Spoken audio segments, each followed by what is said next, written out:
chceme pokračovat. Proto jsme tady a proto se ozýváme. V rámci akčního dne pořádaného Industrial Europa se scházíme v Dolní oblasti Vítkovic na manifestačním mítinku na podporu evropského průmyslu.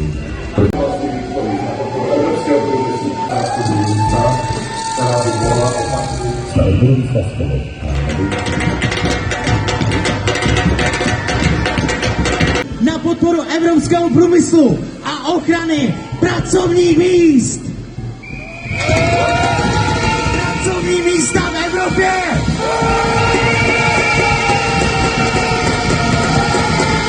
Pak jste tady správně a přátelé, rozhodně nejste v tom sami.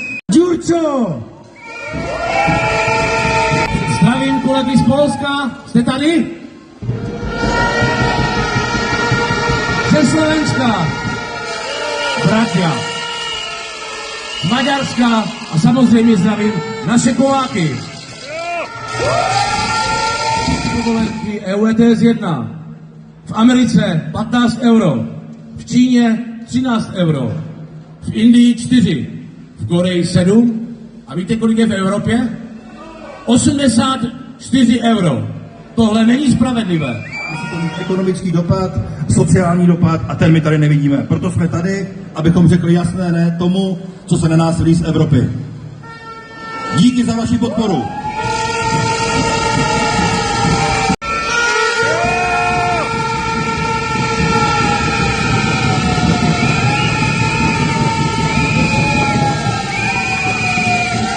Dámy a pánové, Andrej Babiš!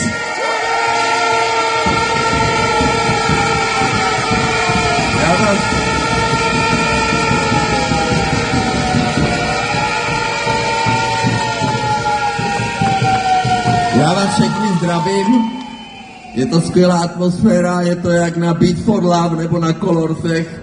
Jsem rád, že jsem tady mezi váma, protože my jsme tady s váma bojovali za lepší budoucnost našeho průmyslu, českého průmyslu, ale evropského průmyslu. A já jsem vám přišel říct a pan předseda Ďurčo mě pozval a jsem rád, že vás tady můžu podpořit a říct vám, co konkrétně my chceme udělat a co děláme. Já jsem 27. ledna tohoto roku poslal dopis předsedkyni Evropské komise, předsedovi Evropské rady a všem lídrům Evropy, kterým mluvím o tom, že 12. února v Belgii na neformálním summitu Evropské rady musíme zásadně změnit podmínky takzvaných emisních povolenek. Zásadně. Co nám říkali v roce 2020? Že cena emisní povolenky v roce 2026 bude 26,50 euro. A kolik je? 90. A pokud to takhle neodhadli, tak to mají změnit. A já vám řeknu, kolik český průmysl zaplatil kvůli těmto šíleným povolenkám peněz. Víte kolik? 319 miliard. A víte, kolik dostal náš průmysl na zpátek? 163 miliard. Takže je to minus 156 miliard. A aby jsme tohle zastavili, není možné, aby na emisních povolenkách vydělávali spekulanti, hlavně banky. Proč vůbec mají právo kupovat ty emisní povolenky? Aby to zdražovali?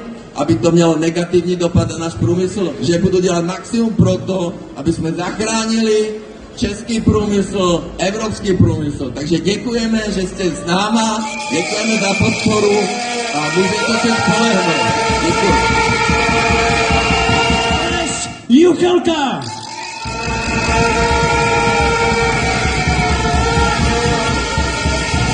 Hezký dobrý den. Dzień dobry. Dobrý deň. Jona Podkýváno.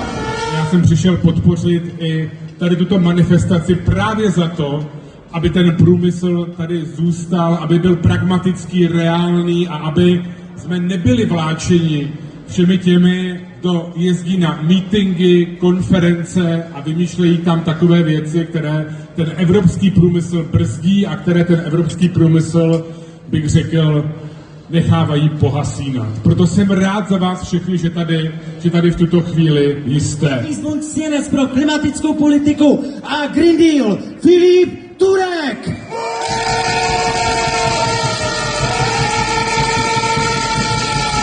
Na tom, že je lepší zůstat vychován svými rodiči, než se nechat převychovávat Bruselem, Evropskou unií a Ursulou von der Leyen.